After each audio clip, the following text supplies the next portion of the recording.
If you're struggling in real estate and dealing with mental battles but don't quite know how to overcome them in order to get back on track, this one interview will change everything for you for two simple reasons. Today I'm bringing on Rudy, who was diagnosed with stage 4 cancer. And the first reason is he explains how he was able to overcome the mental battles of not even knowing if he was going to live to then becoming a thriving real estate agent and everything he did to stay focused on the right activities. And number two is that he made a transition from an old school way of doing real estate to then adopting social media and artificial intelligence as an older agent to now building a thriving business where clients are coming directly to him, and he explains how he got over his fear of being in front of the camera and how even as an agent that's not techie, he made it simple so that you can copy his entire process. Now, two quick things before we're getting started. Number one, I will link Rudy's content below. This story will probably connect with you emotionally, and if you want to see his content, click that link. And number two, I will link his calendar below in case you would like his support as well as mine for free so that you can be the next success story that we're talking about. But without further ado, let's bring on Rudy and talk about how to overcome the difficult mental struggles of real estate and how to adopt new modern ways of doing it so you can build a scalable business. All right, Rudy, so super excited to have you on here. You know, we're in a very interesting time over the last couple of years where, you know, on average, about 70% of agents haven't closed a deal. People are leaving the industry in, you know, massive amounts of people. But the number one reason why people struggle and leave is going to be mindset. And I know we're going to get into this because you've overcome some of the most difficult adversity that anybody could ever face. So let's get straight into it and hear a little bit about your story and what you went through over the last couple of years to get to this point before we get into some tactical strategies of what you're now doing. Absolutely. Thanks, Mike. I appreciate this. Hi, everyone. My name is Rudy Borges. I am originally from New York City.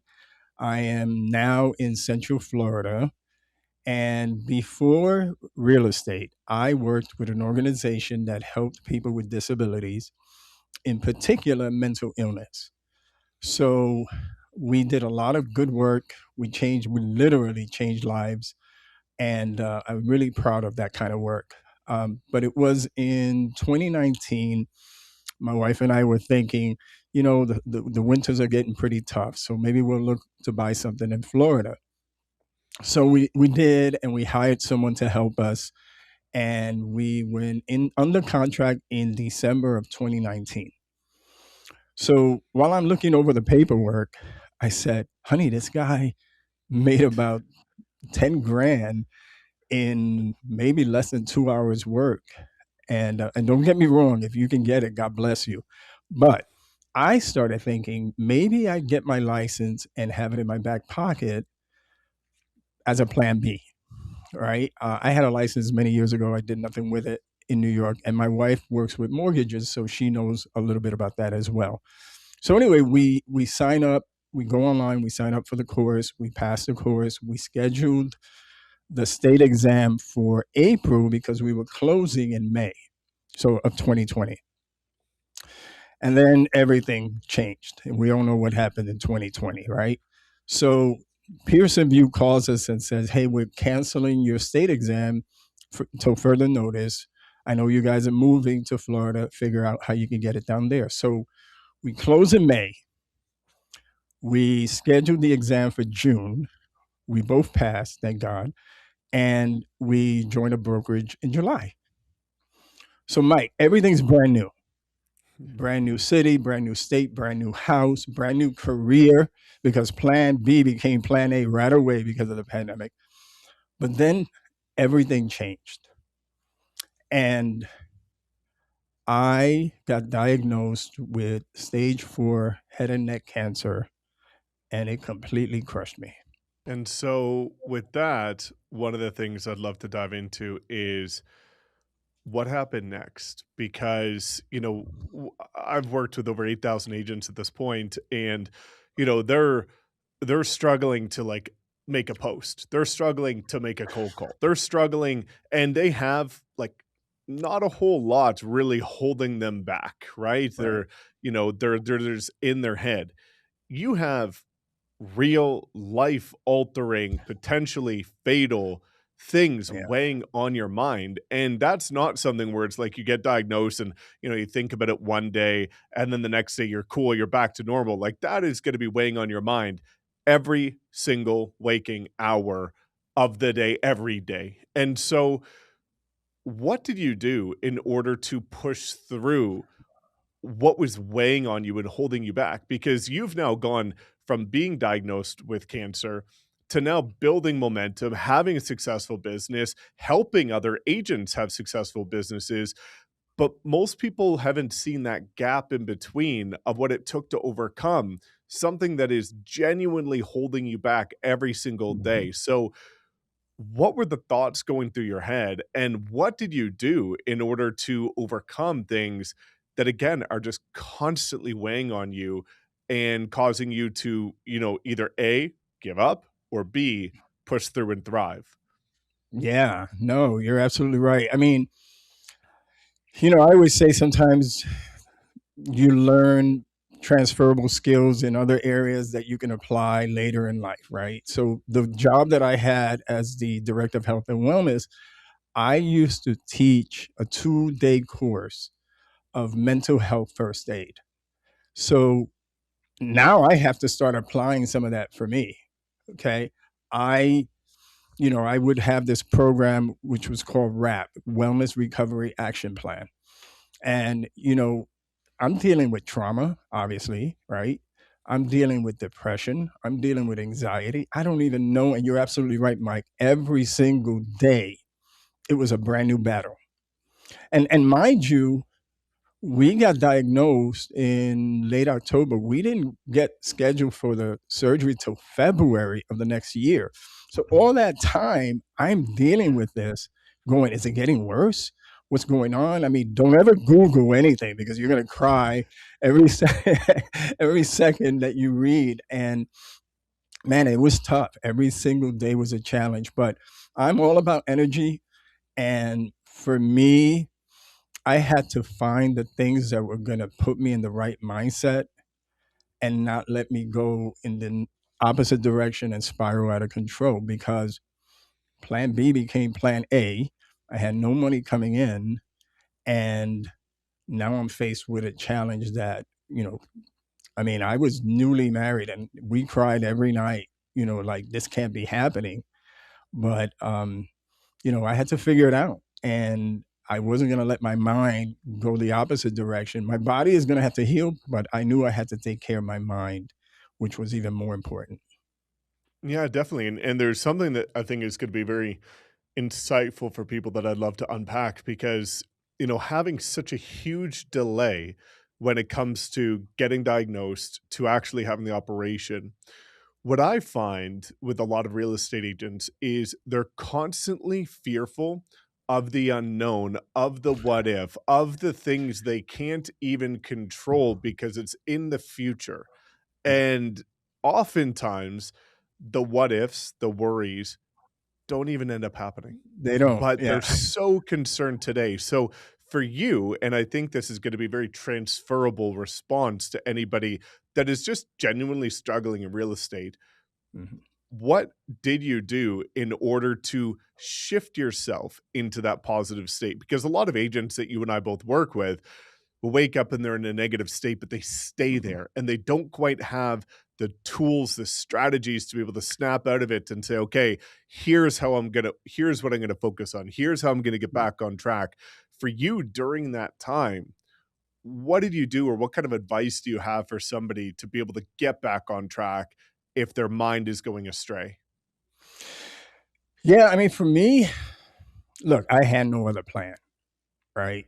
And so I had to dive into real estate for me to start feeling like myself again.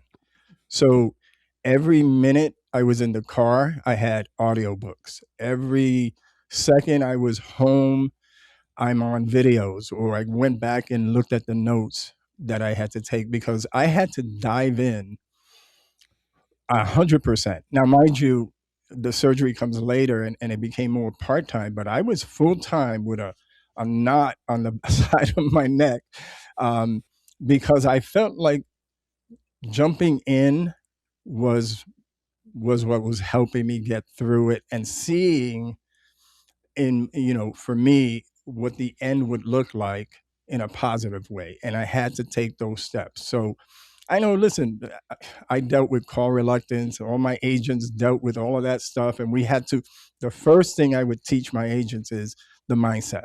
That was the very first thing. Why are you doing this? If your why is big enough, right, you're going to get through a lot of challenges.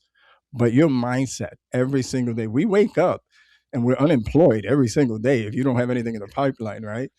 So how do you deal with that? Because you're going to fail a lot. You're going to hear no a lot. So those things have to no longer hurt you and scare you into doing what you're capable of, and making a hell of a business, and making as much money as you want to make with just a simple state exam, right? um, don't let somebody telling you no stop you from doing what you should be doing for you and your family. Yeah, I agree with that. And I think, you know, when we look at that kind of relationship to the average realtor that obviously, doesn't have kids, or maybe they do, but they just have Yeah. something that's weighing on them. Hmm. What you fuel your mind with is so important because, like, Oh even yeah. if you look at Instagram, for example, like the algorithm feeds you more of what you're looking for. So you said Yeah. something very powerful right in the beginning, which is don't go down the rabbit hole of Google. Why? Because when you do, it's going to lead you down a path that you probably don't want to go down. But you started with that search and then you went deeper and you went deeper and you went deeper. Well, a lot of people, what I find is, they're consuming social so often instead of Right. creating, they're consuming.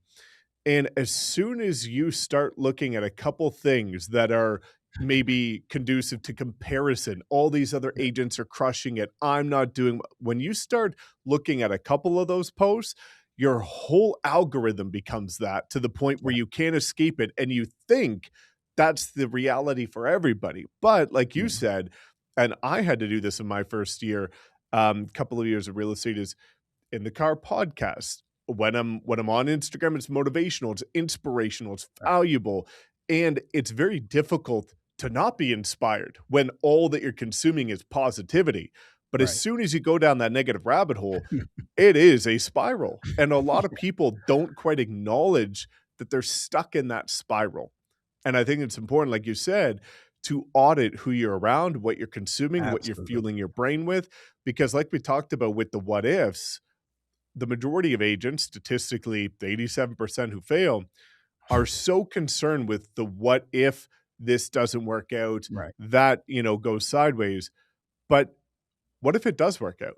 Right. And you spend so much time and energy worrying about it not going well, that it's probably not going to go well because you're not putting the right energy into it going well. So Correct. I think that's just a powerful takeaway for people. And so what happened after the operation? Quick pause. If you're watching this feeling stuck, overwhelmed by all the noise, tired of chasing leads, unsure of how to close consistent deals every month with clients coming directly to you for free, I want you to know something. That's exactly where the agent you're listening to right now was before we started working together. And if you want the same support, the same system, and access to all of my social media and AI training, daily live mastermind calls, and direct mentorship, completely free, no extra split, no extra cost, click the link in the description to book a call. We'll talk about partnering together so that you can be the next success story that we're telling on my YouTube channel. Now let's get back into the interview. So I had to heal for a little bit, and then we scheduled the radiation and the chemotherapy concurrently. So after surgery, which, by the way, the surgeon said, "Hey man, that was the longest I ever had to do that surgery, because it was around my jugular and it wrapped around all of my nerve endings." And anyway, when he went in there, he was like, I had to take out your lymph nodes because it had traveled into my lymph nodes, right? So I took them out on both sides. Your tonsils, your uvula, my soft tissue. I was like, I think they even took out what gives me the New York accent. I don't know, but he took out the tumor, and he said, "Man, it was a long surgery, but I had this tube that ran into my nose to feed myself, through my nose into my stomach. So I couldn't go out during that time because I looked weird. But as soon as that thing came out, bro, I was going. I was like, I'm ready, right? I was tired of being home. I was tired of that headspace. I was like, I got to get back to production, and I got to get back to meeting with clients, and I have to do this. And even when I was doing radiation and chemotherapy at the same time, I was still going out.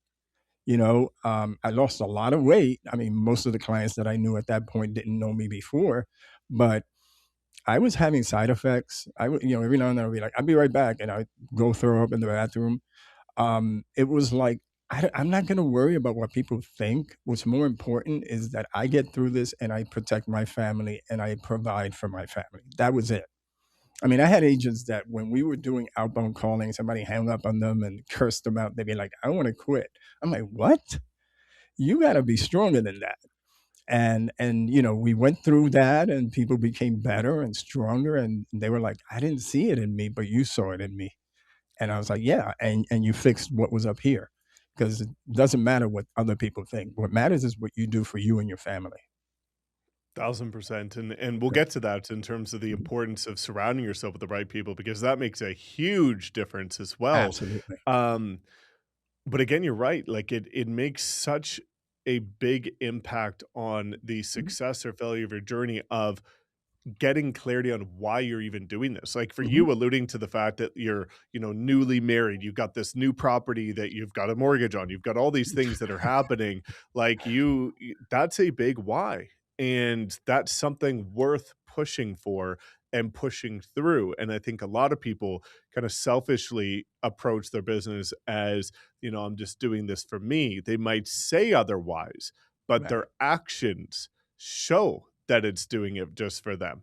And Yeah. so, you know, let's look at building momentum, Mhm. because you came off of, months of just mental overwhelm and constant stress. You were able to push through, you had the operation, you had the recovery. Mhm. Now you're kind of starting from zero. Mhm. And a lot of the agents that are going to be listening to this are within reason starting from zero. Whether they've got years of experience or not, they usually have a pretty dry pipeline. Yeah. So knowing that, what did you do, or what are you advising people to do in order to go from staying stuck with no momentum to being able to fill that pipeline? Like, how did you start to get back on track after all of that adversity? Yeah. Um, when I rang that bell that I was cancer free, it was May 28th, 2021. It was like a rebirth. Yeah. It was like I got a brand new shot. I won, right? Because I look at it like winning. I won. Now let's just go.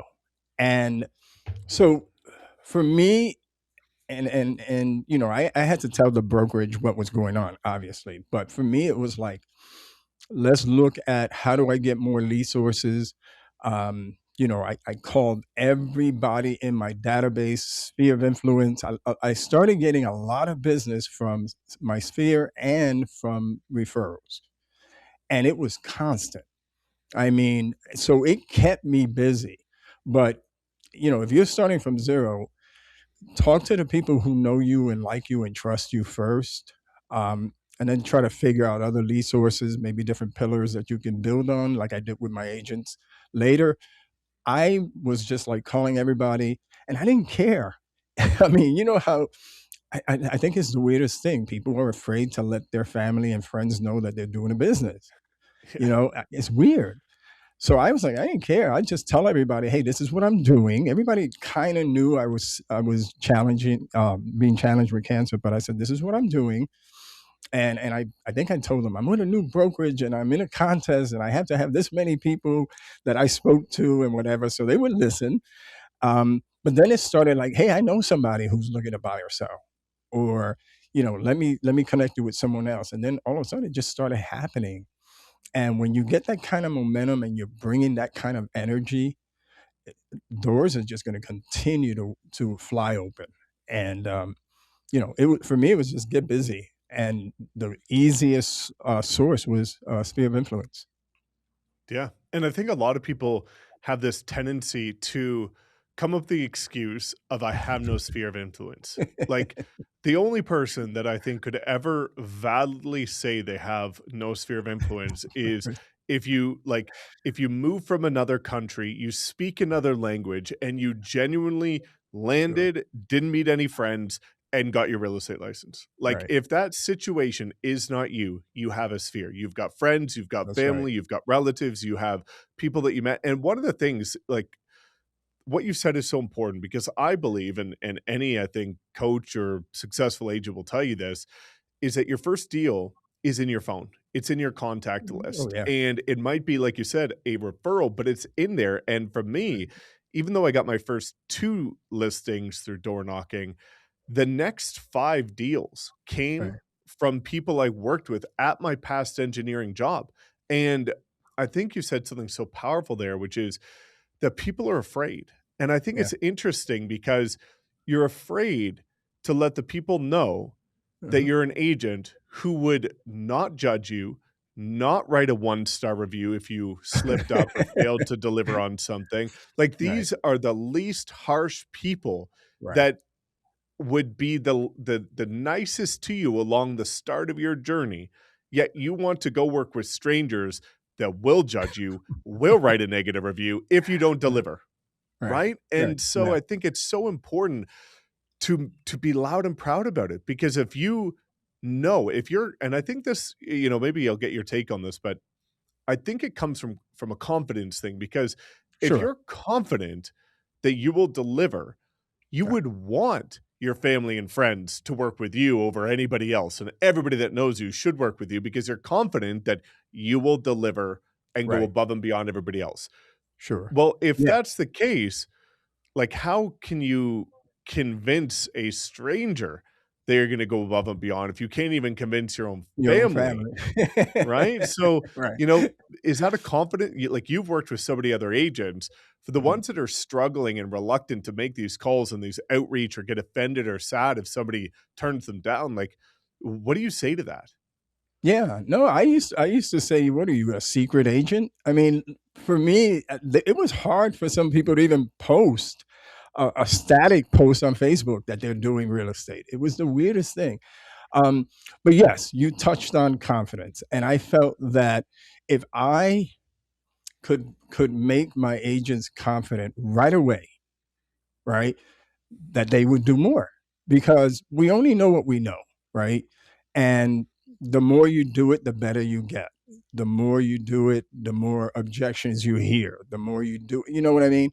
So for some reason, a lot of agents felt like I want to bypass all of that and never have a bad review. And I'm like, that's not going to happen. This Yeah. is a numbers game, and this is a numbers game of objections and rejection, and you better get used to it, right? There was a book that I remember I used to tell everybody to get, Go for No, right? Mhm. The more conversations you have hearing no, you're going to find the yes. But the no, as many times as you hear it, it takes away the sting. So we used to have this game and say, look, man, I'm going to give you $100. You make one deal. And we knew the numbers. You call 10 people, you might get one appointment out of it. But every time somebody said no, here you say, thank you for the $10. Thank you for the $10. Until you get to your one. And now you're like, I have 100. So it was a mindset, but having fun with it and then building your confidence so that you now feel like, hey, I can do this. I can do it with my family. I can do it with anybody. Yeah. Yep, I agree, and I even had a similar experience, and I think a lot of people have when it comes to almost gamifying it, which is, for me, I realized, like, after I door knocked, when I calculated and tracked, which, by the way, Right. everybody should be tracking, Tracking. which is you can make it fun if you know the numbers, but people feel like they're going into the unknown, into the abyss to the point where it's overwhelming, it's exhausting, and it's frustrating. So where I'm going with this is similar to what you said. I calculated that the amount of doors it took me in order to get a listing, every door was worth $50. So anytime I got an F you, F off, no answer, somebody that was having a bad whatever, I would just be like, cool, there's $50 on to the next one. That's right. And Thank you. Hmm. that's the importance of knowing the numbers and making it a Right. logical thing, because if you don't know the numbers, it goes from logical to personal and you take offense. But if you Right. know the numbers of just statistically, it takes 50 no's to get a yes. When you Right. get one no, you're like, cool, all I need is 49 more. Let's go There get you go. another no. Like now you're searching for the no because you know the yes is coming. And Right. so that's where it's so important. And one of the things that I just wanted to say before we go on to, you know, another tactical, strategy here is I've learned, and I'm sure you can echo this. Well, you've experienced it.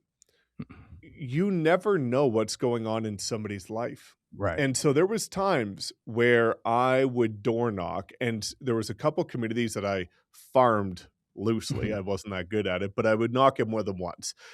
And I would come back to the same door of somebody that was just absolutely livid the first time I knocked their door. And I would knock again, and I'd be like, "Ah, here we go Oh again. Can't shit. wait for this door." And they would apologize and say, Oh I yeah. I've met people that lost a family member that day. They got bad Yeah. news that day. They got, for me, based on when I was knocking, they got let go from their job that day. Like there was Wow. so much happening that Right. you oftentimes take offense to something that you have no context about.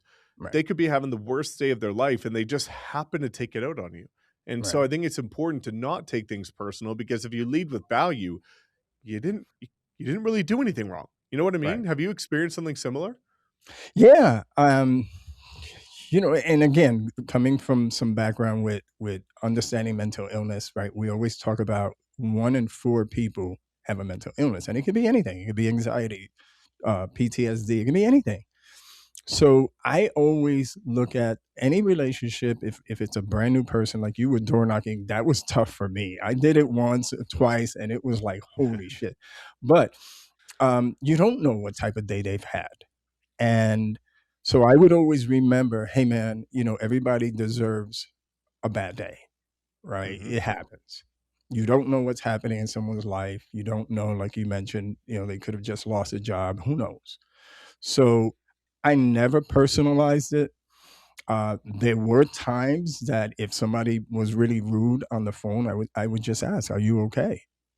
You know, um, but but but from that tone, that no, I'm sincere. Are you okay? Not like you're being an asshole and I want to play with you and mess with you. It's like, are you really okay? Because some of the things that I used to teach is you get to start to see the signs and the symptoms, and you never know.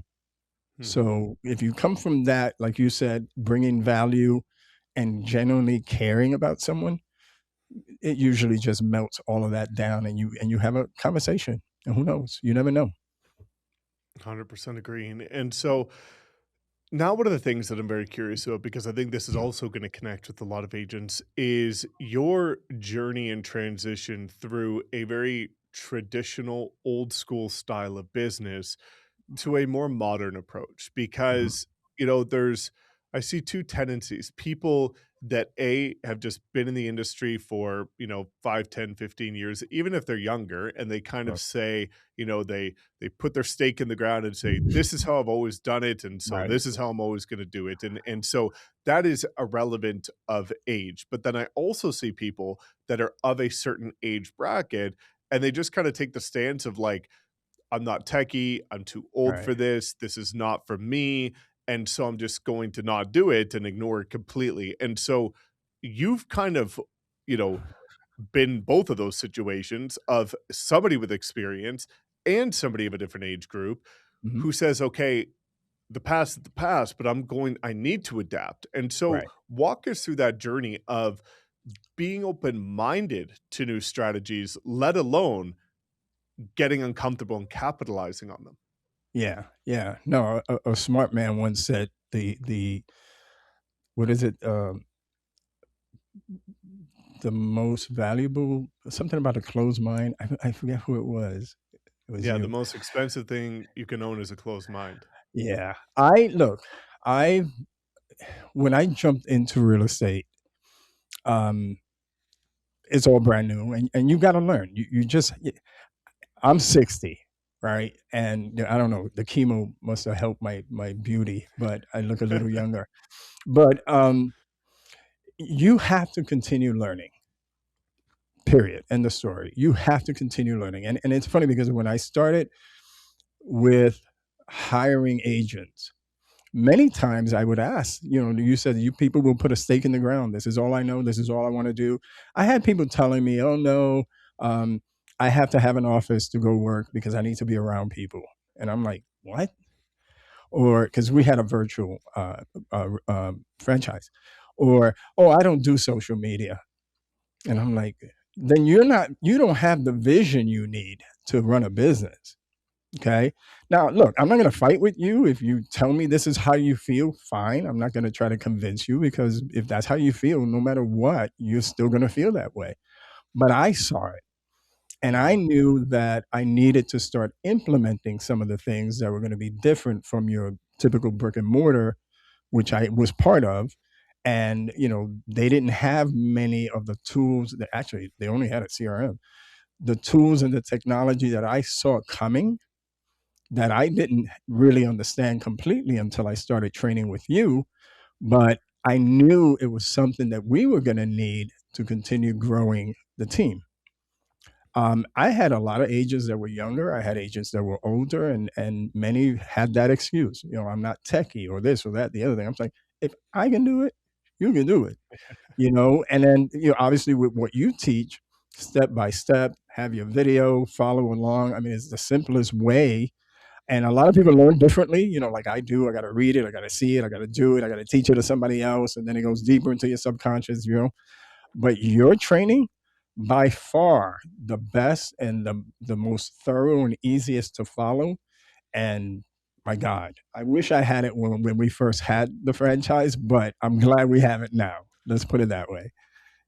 I appreciate that, man. Well, it means the No. world to me, and I'm excited to talk about that because one of the things that I think is important that I'm so proud of you for is there's over 7,000 people that have gone through my training, but Mhm. if we look at the data, right, there's a very select few that even if they have access to it, Mhm. will do it. Yeah, won't do And it. so I've seen you on both short form and long form Yeah. actually do it. So let's talk about that, what I refer to as the implementation gap, where Yeah. knowledge doesn't equal results. And a lot of people have this tendency to think that knowledge is power, but it's not. It's potential. The application of it is what's powerful. If you haven't a lot of knowledge, Hey, but you don't do anything, right? that's It's not right. that powerful. I know a lot of people that have read Atomic Habits that have very bad habits, you know? And so let's get real here. Yeah. What was that like for you to have the knowledge, but then put it into practice and say, okay, maybe if you want to talk about any fears that you had or doubts Oh, that you yeah. had and be able to say, okay, you're active on both long and short form content now, which is Mhm. what we believe agents should be if they want to build a brand and have clients coming to them. Yeah. But how did you go from knowledge to application? Well, I mean, I think first you got to have the vision that that's in the direction everything is going. And if you're not going, Mhm. good luck. You don't have a business. You have a hobby. Um, and it was funny because so when we had the franchise, Joshua Smith used to train us once a month on teaching us anything new. And obviously Joshua's a legend, but he Yes. mentioned AI. And he said to all of us in this room, he was zooming in, and he said, if you haven't used it, you're already behind. And so I remember making that note that I have to look into it further. I had no clue, right? Brick and mortar, CRM, I trained all my agents with what we had with the corporate trainings. But I always felt like there's got to be something better. There's got to be something different. There's got to be something that paves a new path for us. And I was constantly purchasing programs and new things for my agents, and they didn't take to it. I mean, I think I even had Go High Level for a whole year. I never used it. Anyway. It wasn't until, like I said, I heard of you. I had seen some of your videos. I heard a podcast when you were talking about AI and where it's going and how it's going to help the real estate businesses and an agent understanding branding, understanding becoming the local professional, in search engines and optimization. And I know I'm geeking out here for a minute, but I started learning all of this and I'm going, oh my God, this is going to completely change the way I do business. And I better get on board because, I mean, look, we had success, right, with the franchise and we were doing things kind of the old way. But I think we could have, I mean, quadruple the type of output we did had we have what we have now. Absolutely. So for me, I'm kind of shy, but I knew that I needed to learn how to do it. So we were talking about confidence earlier, right? When you start doing it, you feel a little more confident.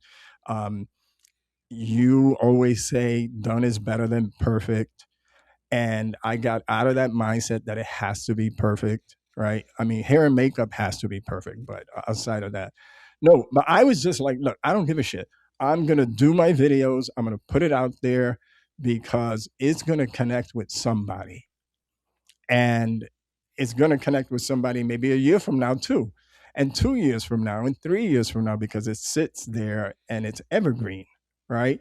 So I saw the signs and I said, we have to dive in to all of this technology. And the way you break it down is the simplest I've ever seen, the easiest to follow. And oh my God, it's just been a complete game changer. Thank you, man. I appreciate you.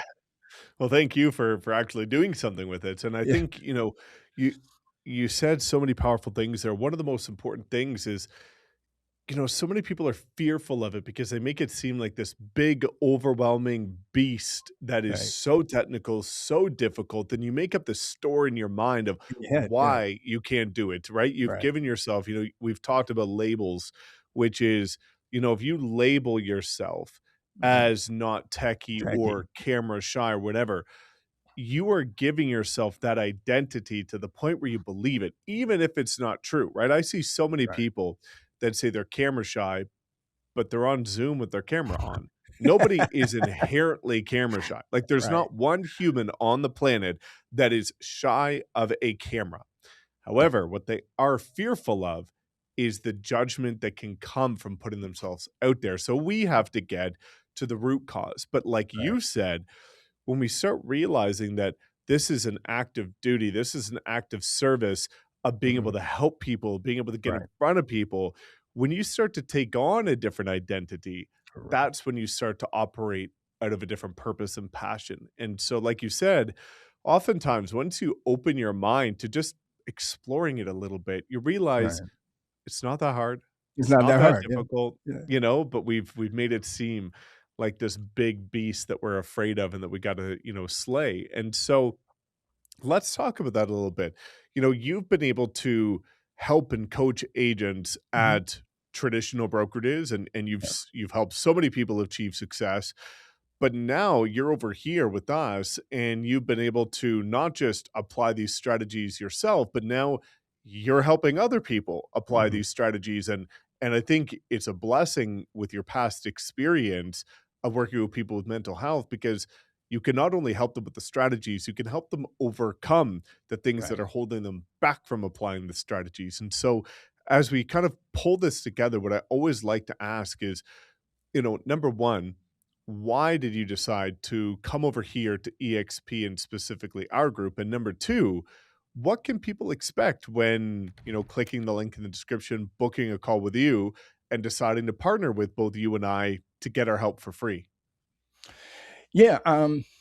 So the franchise I had partners that worked with us and their contract expired before mine and they decided to move on, which is fine. I mean, everybody has their journey and I was happy for them, but I was left kind of like I no longer had the back office. I no longer had accounting. With me, with the franchise, when I had it, I was focused more on recruiting agents, training them to become productive, and then I even continued doing some production until I had to scale it back to grow the business. Um, so that ended, and I had another decision to make. So I spoke with the franchise CEO, and he said, "Hey, Rudy, I mean, you did great here.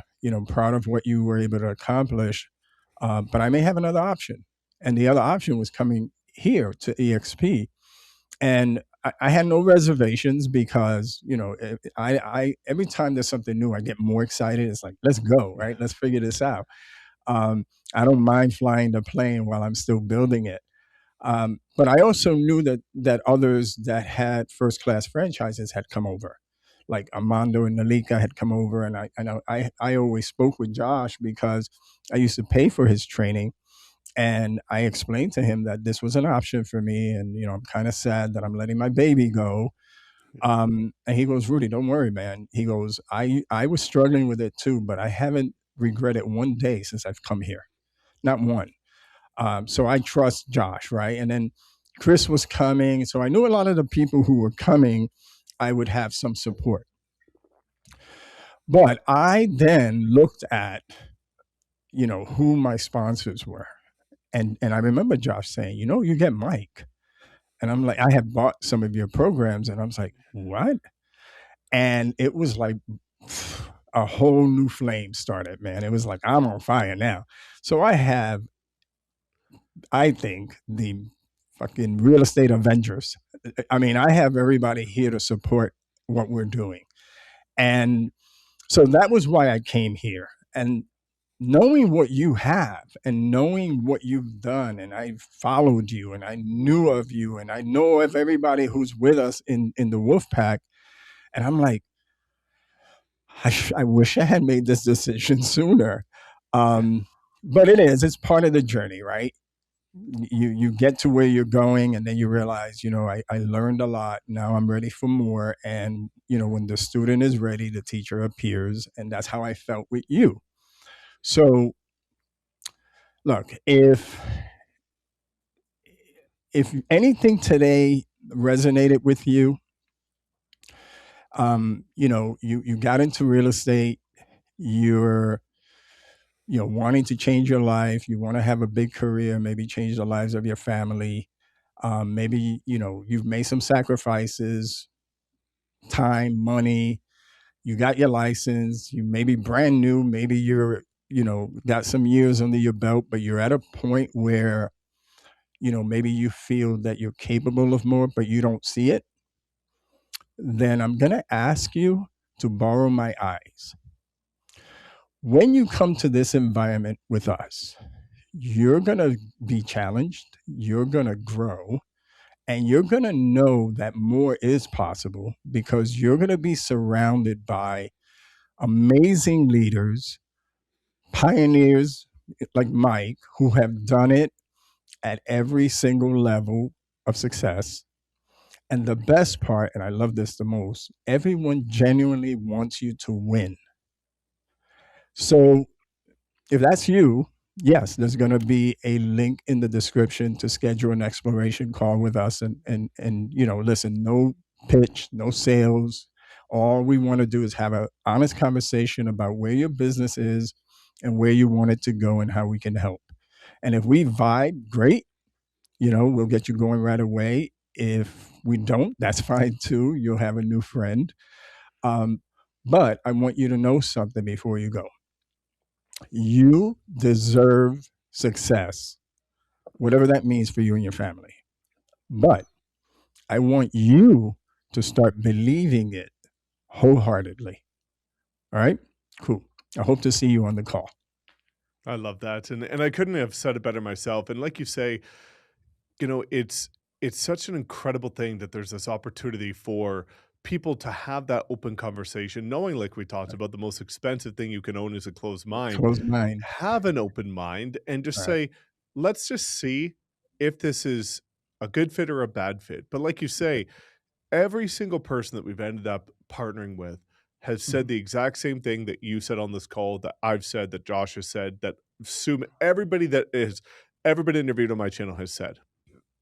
I wish I looked at this opportunity sooner. Sooner, And yeah. so my hope is that there's gonna be somebody listening right now that says, "Okay, I've turned a blind eye to this forever." For whatever reason, you're stuck in your Right, head, or you've talked to somebody that, gave you a bad vibe or something like right. that. But not all groups are the same. Not all people are the same. And the fact that you said the Avengers, you've got me to help with the, modern side, Josh on the traditional side, and you actively doing this, but with your past experience and life experience of overcoming all the struggles that are holding any agent back. The fact that you get that all for free is life changing. Yeah. And so, Rudy, again, man, just wanted to say a huge thank you for, not only opening up your playbook, but being so honest and vulnerable about your story, because I know that this is going to impact a lot of people. And hopefully, if you're watching this still at this point, you take the opportunity to book that call. So, Rudy, thank you so much again, man. My pleasure, man. And I'm gonna get down to South Florida. We're gonna play some paddle. Hell yeah, we will. I'm heading back down there soon. So, guys, thank you so much for watching. As always, I will link all of Rudy's content below and that opportunity to have a conversation with us. And otherwise, make sure you like, comment, subscribe, and we'll see you guys in the next one.